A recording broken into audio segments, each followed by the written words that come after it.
रोहित एक आम लड़का था, लेकिन उसके सपने आम नहीं थे।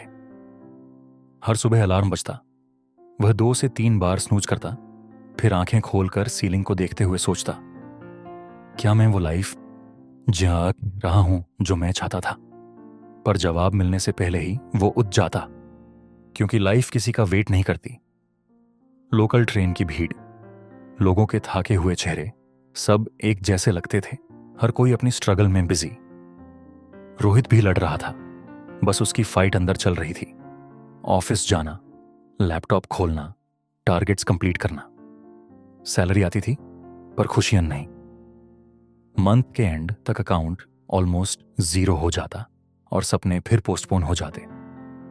एक दिन उसने अपने पापा को मेडिसिन के लिए पैसे जोड़ते हुए दिखा, और उस दिन उसे समझ आया, मैं सिर्फ अपने लिए नहीं जी रहा, मैं उनके लिए भी हूं जो मुझ पर डिपेंड करते हैं। उसकी लाइफ में ईशा थी, उसका प्यार, पर प्यार भी कभी कभी प्रेशर बन जाता है। तुम्हारे पास मेरे लिए टाइम ही नहीं है। रोहित के पास जवाब था, पर लफ्ज नहीं। वो बस इतना जानता था कि वो आज स्ट्रगल कर रहा है ताकि कल बेटर हो। पर हर कोई स्ट्रगल को समझ नहीं पाता। और एक दिन आयशा चली गई। उस दिन रोहित अंदर से टूट गया, पर किसी को दिखाया नहीं। घर पे मां का रोज कॉल आता, बेटा खाना खाया, और रोहित हर बार झूठ बोलता, हाँ मां, जबकि सच में कई बार उसका डिनर सिर्फ चाय और बिस्किट होता। दोस्त जो कभी हर वक्त साथ रहते थे, अब सिर्फ इंस्टाग्राम स्टोरीज में दिखते थे। ब्रो मिलते हैं जल्दी, पर वो जल्दी कभी नहीं आता। रात को जब सब सो जाते, रोहित जागता रहता। फोन साइड पे रखकर चुपचाप सीलिंग को देखता।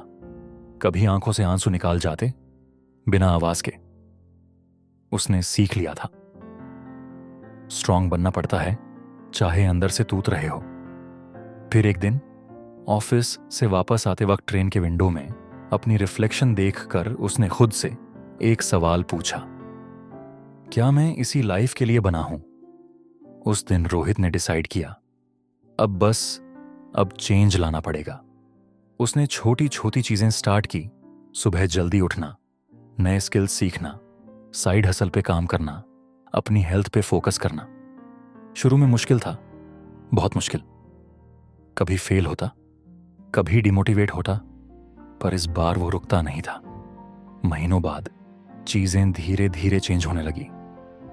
उसका कॉन्फिडेंस वापस आने लगा, लोग उसकी रिस्पेक्ट करने लगे, और सबसे इंपॉर्टेंट, उसने खुद पर ट्रस्ट करना वापस सीख लिया।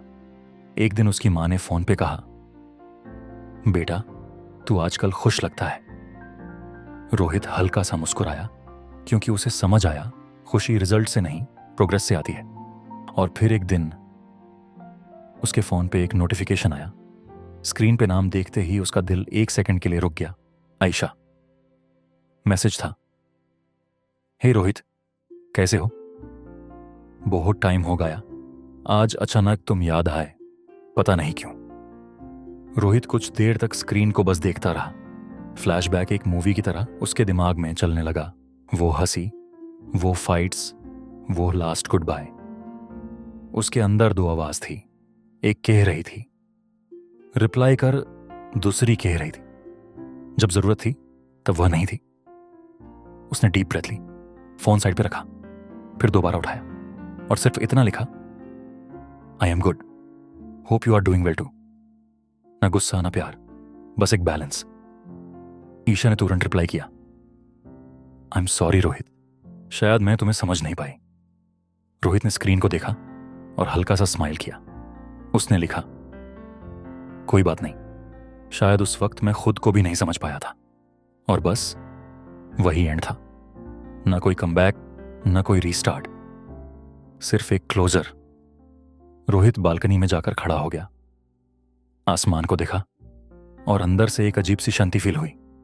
आज रोहित के पास सब कुछ नहीं है, पर अब उसने खुद को खो दिया नहीं है।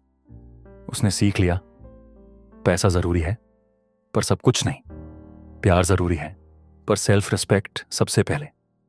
फैमिली हमेशा साथ होती है, और स्ट्रगल वो तुम्हें तोड़ता नहीं, बनाता है।